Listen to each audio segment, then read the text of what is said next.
Welcome to my chess opening series. Today I want to look at the caro kann. The caro kann arises after the moves e4, c6. The caro kann is a reliable yet at the same time dynamic answer to White's most popular opening move, e4.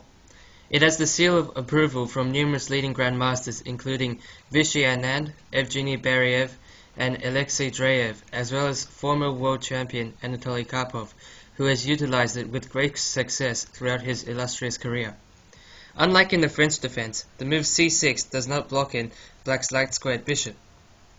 However, one drawback is that the advance c6 to c5 is often a critical freeing move, and it must be played with wasted time. d4, d5. Most of the time, White plays the main line. Other significant options are e5. The advanced variation of the caro kann is a highly aggressive method of playing. And now c5 is also possible, but bishop f5 is the main line. Black will normally follow with e6. He will then try to achieve the eventual c5 advance by first playing knight e7, knight d7, queen b6, and only then c5.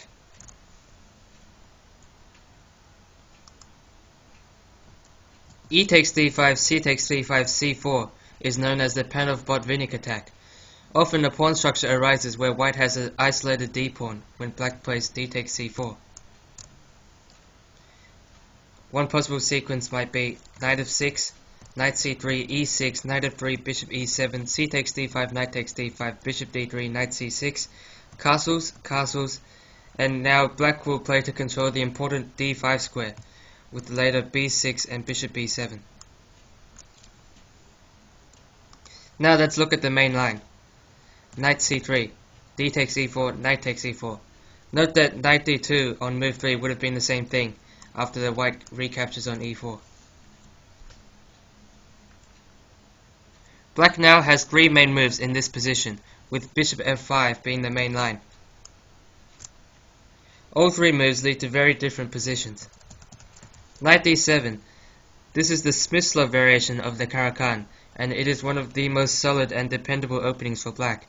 It is a favorite of many top players, including FIDE world champion Anatoly Karpov, I should say former FIDE world champion, and the British number 1 Michael Adams, both of whom have used the system to defeat many top-class opponents. Normal development here, with knight f3, knight gf6, knight takes f6 check, knight takes f6, bishop c4, bishop f5 won't bring White anything. Black equalizes easily. Although Black should watch out for the trap here when White plays queen e2. He shouldn't play the natural knight gf6 because he will be shocked at the board with knight d6 checkmate. Instead, knight d6 is knight df6 is a much better move. After knight d7, knight g5 is the main line.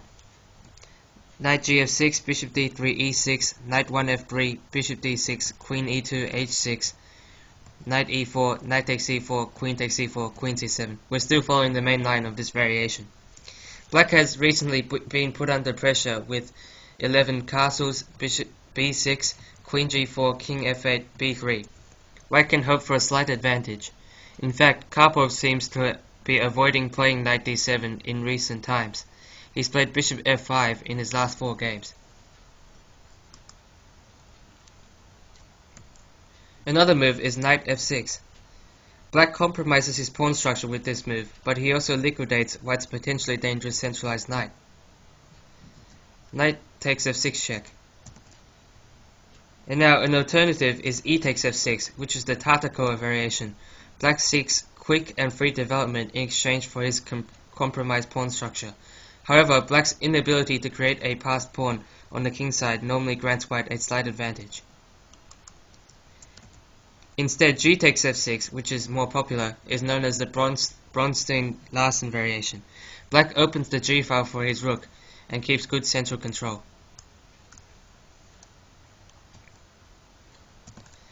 And here, knight f3, bishop g4 is inaccurate. White should play c3, which encourages Black to make a decision about where to move his light-squared bishop. Bishop f5, knight f3, e6, g3. And now queen d5 is also possible here, but let's look at knight d7. bishop g2, queen c7, castles, bishop d6, knight h4. The knight chases the bishop into a passive position, and white also opens up the diagonal for his light-squared bishop. Bishop g6, and now white has a slight advantage. He has more space and the ability to obtain the two bishops whenever he wants by playing knight takes g6. Now let's move on to the main line. Bishop f5.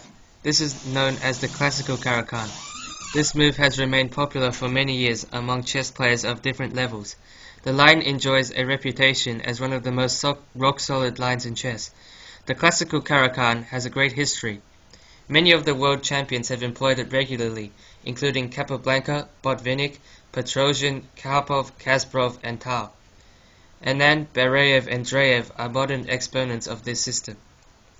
Knight g3, bishop g6. Here, black plans to develop with knight d7, knight f6, e6, bishop to e7 or d6, and queen c7.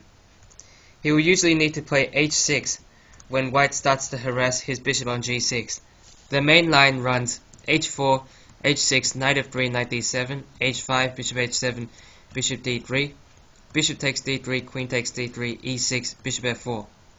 Black now has three main ways to play. Black can castle kingside with knight gf6. Now castles queenside, bishop e7, king b1, castles. And this is solid for black, although it may be dangerous since white has attacking prospects. The other two ways both start with the move queen a5 check. Bishop d2. Queen c7 is the traditional main line.